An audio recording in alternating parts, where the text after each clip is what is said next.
This almost looks a little bit like a cartoon. But no, this is reality. It's beautiful, isn't it?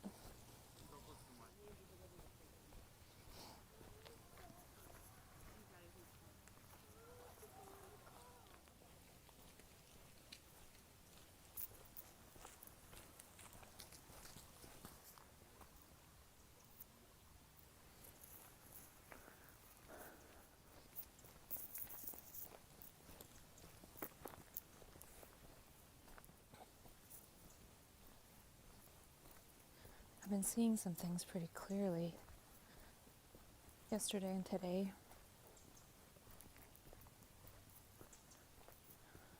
I'm just wondering if I can illustrate it a little bit while I go for my walk. One of the things that just came to me today was that this is not a dress rehearsal. You've probably seen that quote, and it could even be some kind of marketing campaign as well, but it made me think of how in our interior selves we have all these thoughts and abstractions and images going on. And I haven't really talked so much about the images because I don't actually have an imagination, so I didn't really have so much trouble with images, but I think a lot of people have images, and holy crap, it's just so beautiful like that.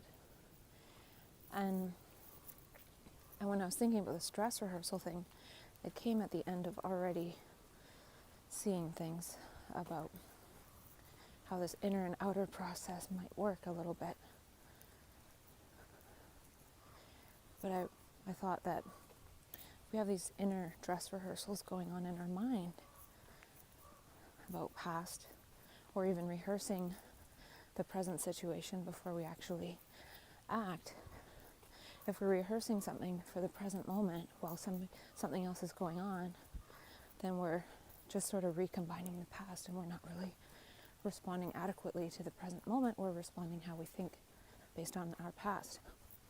Hi.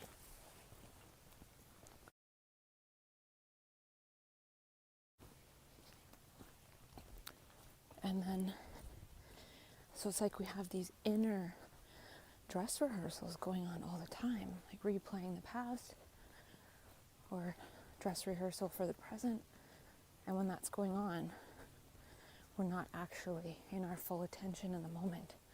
Our perception is more on the inner image realm of like a dress rehearsal. And with that, it's like we're playing a game of chess inside, based on the rules of society that we've been given, and based on our past hurts and experiences and everything that we've collected up. And so again, we're responding inadequately based on that stuff. So we're playing chess inside, and we're not really playing the game of being embodied in the present moment, which is the only thing that's really happening.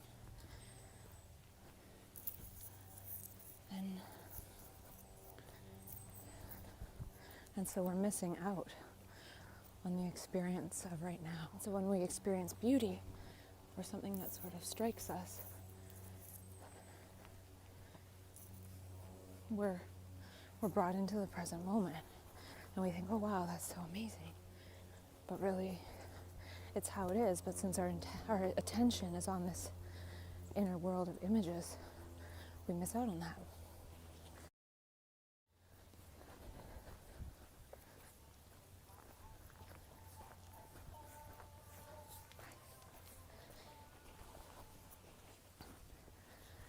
And so, but before I was really thinking about that and sort of exploring that, my brain was seeing that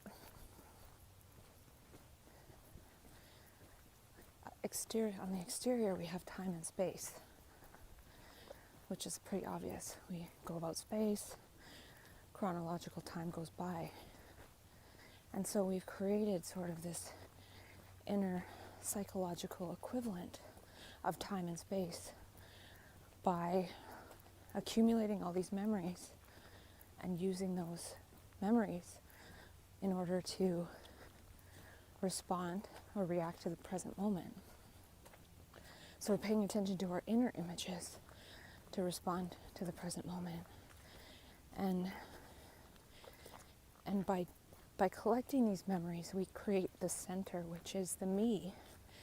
So by having this center of psychological memories and hurts and different things, and we call that the me. And by creating that inside, we create space inside, because now there's a me and there's something other than me, which is just another image we create. So we're only reacting to our own psychological center, and we can only react based on what we already think we know. So it's just more illusion. Like, say for example, I have an interaction with somebody and they rub me the wrong way for some reason. I'm probably reacting based on maybe what I imagine as a similar situation that rubbed me the wrong way. Yet there's an infinite amount of information that I could respond to if I wasn't conditioned to respond to my own memories that I've chosen to keep, and then that's sort of what I'm choosing to experience again and again in a way. So that creates inner space, and it's also inner time, because memory is past and it's already happened, and if I didn't remember it, there'd be no remembrance to make my psyche go back to that time in the past, but it's creating that as psychological time. And Jay Krishnamurti talks a lot about this, and I've read and listened to him talk about it a lot, but this morning my brain sort of saw how that might work.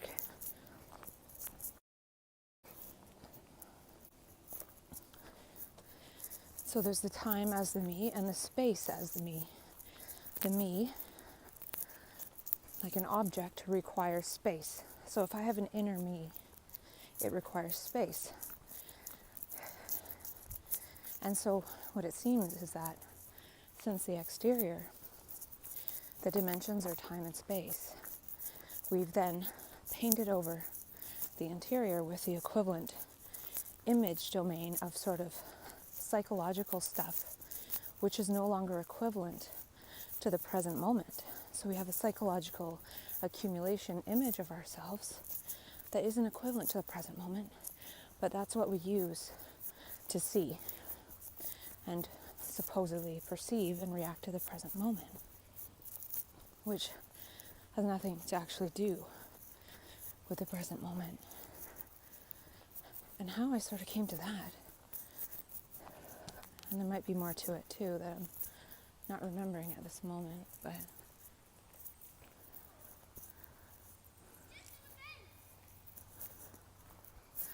was that I was thinking about how,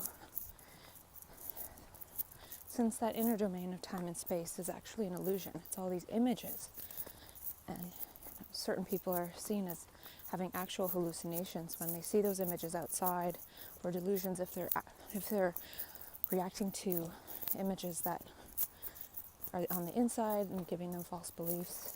Well, it's a false belief to have this belief in the ego, but that is the one that's seen as sort of normal, which is fine. But what I was realizing is, as young children, we're not born with this concept, this illusion of inner time and space that's sort of given to us. Oh, something fell. That scared me. And I was thinking that the inner dimensions of human beings has actually nothing to do with time and space. And the real inner dimension of a human being, I haven't really thought about all of the possible ones. It's pretty much infinite, I guess, but it's, something like beauty, which is an inner phenomena. Beauty is subjective. So there's a subjectivity different than the ego, which is the inner time and space. And when that inner time and space is there as the ego, this imaginary me inside this inner dimension, that other thing cannot be, which you could equate to, say, love, beauty, truth, goodness, all of that, which we probably all have as children, mostly. And once this inner time and space domain is now our compass through which to go about life, we no longer have this perception of beauty and love, or actually being beauty and love as our compass and our guide. So we've almost replaced and written over, and the programming is written over